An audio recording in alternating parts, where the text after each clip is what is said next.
Hey everyone, and welcome. For years, we've heard this promise of a passwordless future, right? Well, that future is finally starting to show up, and it's all thanks to something called passkeys. They're supposed to be simpler, way stronger, and basically end the password nightmare we all live with. But what are they really? And, what's the catch? Okay, let's get into it. First off, just to set the stage, let's talk about why we even need this. According to industry sources, a massive 61% of all data breaches are because of stolen or hacked login credentials. Just think about that. The very thing that's supposed to protect us, our password, is actually the weakest link in the chain most of the time. So, before we can really appreciate why passkeys are such a big deal, we have to understand what's so broken about passwords in the first place. We've been stuck in this tyranny of passwords for decades, and it all boils down to one single fundamental flaw in their design. At its heart, a password is what's called a shared secret. You know it, and the website server knows it. That means there are two places it can be stolen from, right?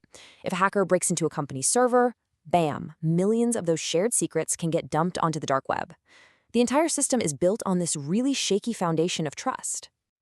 And this one little flaw leads to all the headaches we know so well. They get swiped in huge data breaches, we get tricked by those fake phishing emails into just handing them over, we use ridiculously weak ones like password 123 because who can remember anything else, and because more than half of us reuse passwords, a single breach at one tiny company can put all of our other important accounts at risk. It is a complete mess. But there is a new hope for our digital security. So let's flip the script. Let's talk about the solution and look at how passkeys are literally engineered from the ground up to fix all of these problems. Okay, so a passkey isn't a secret you have to remember. It's a special pair of cryptographic keys that your device manages for you. Think of it like this. A website has your public key, which is kind of like a public mailbox slot that anyone can see. But your private key, which is locked away super securely on your phone or your laptop, is the only key in the entire world that can actually open that mailbox. The two are linked mathematically, but there's no way to guess the private key just by looking at the public one. And this right here, this is the single biggest leap forward. Because that private key never, ever leaves your device. You literally can't be tricked into giving it away. A phishing website can ask you for a password all day long, but it can't ask for a cryptographic secret that's physically locked inside your phone's hardware. It's just not possible. This one simple fact makes passkeys pretty much immune to the most common type of online attack. And the experience of using one is a massive upgrade too. Instead of fumbling around typing a super long, complex password, you just go to a website, it asks for your passkey, you glance at your phone for Face ID or touch the fingerprint sensor, just like you do 100 times a day, and that's it. You're in.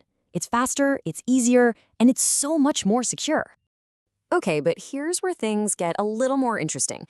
The term passkey isn't one size fits all. It actually covers two pretty different approaches, and they have some really important differences when it comes to security and convenience. It's, crucial to get this distinction. So on one side, you have device-bound passkeys.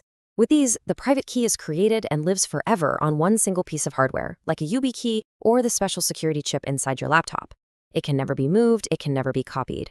Then, on the other side, you have synced passkeys. This is what you see from Apple and Google, where they sync that private key across all of your trusted devices using their cloud services. And this table really lays out the big trade-off. Device-bound passkeys give you the absolute highest level of security because that key is totally isolated. But if you lose that device, recovery is a huge pain. Synced passkeys are way more convenient and easy to recover, but now their security is tied to the security of your main Apple or Google account.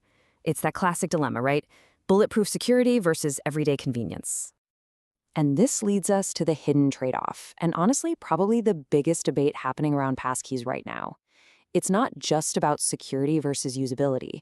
It's about who actually holds the power over your digital identity. This quote here from researcher Micah Ledbetter really hints at this growing tension. So KeePassXC is a popular open-source password manager that gives its users a ton of control, like being able to export their own keys.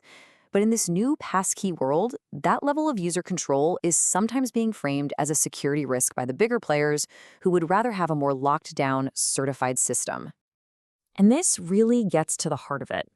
For all their problems, passwords were decentralized. You had total freedom and also total responsibility. With Passkeys, the whole ecosystem is being built by an alliance of tech giants and standards bodies. They're the ones setting the rules. And this creates what some critics call corruptible levers, central points of control where a few powerful companies can decide which apps get to play and how authentication has to work for everyone. So this is the fundamental choice we're facing. We get a future that's free from phishing, which is a huge, massive win for everybody. But the price we might pay for that safety is a loss of our own personal control, with our digital lives potentially locked into the ecosystems of just a few powerful companies. So where does all of this leave us? Let's jump into our last section here and take a look at the hurdles that are still in the way before Passkeys can truly take over from the password for good. Well, the transition isn't going to happen overnight. For one, not every website supports them yet. Users are probably going to be pretty confused about the different types of passkeys for a while. And plus, the idea of moving your entire digital identity from one ecosystem to another, say from Google to Apple or vice versa, is still a huge challenge that hasn't really been solved yet. Ultimately, passkeys give us a real glimpse of a much safer, much simpler online life. But as we walk toward this passwordless future, we're left with this really critical question to think about. Are we just building a better, more secure system, or are we trading one set of problems for another, swapping the chaos of passwords for the gilded cage of big tech? The answer to that is probably going to shape the future of the web.